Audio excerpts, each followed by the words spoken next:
আজকে মহা আনন্দের দিন।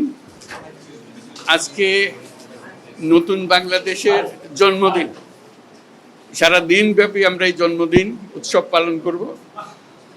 এটার মাধ্যমে আজকে যে প্রক্রিয়া এখান থেকে শুরু হলো, এর মাধ্যমে আমরা অতীতকে বর্জন করলাম। যেসব দুঃস্বপ্নময় অতীত ছিল সেই অংশ আমরা সম্পূর্ণরূপে বর্জন করলাম। আজকে থেকে আমরা প্রতিটি পদে নতুন বাংলাদেশ সৃষ্টি করার সুযোগ পেলাম। আজকে জন্মদিন পালন করি, আমরা সারাদিন ব্যাপী উৎসব করি, সবাই মিলে, জাতির সবাই মিলে উৎসব করি। এবং এটা আরো নিশ্চিত হবে গণভোটটা দিয়ে। প্রার্থীর জন্য আমরা ভোট দিলাম, সেটা খুব গুরুত্বপূর্ণ, কিন্তু গণভোটটা খুবই গুরুত্বপূর্ণ। তো সবাইকে আহ্বান জানাচ্ছি গণভোটে অংশ নেবার জন্য, যাতে করে আমরা নতুন বাংলাদেশ গড়ে তুলতে পারি।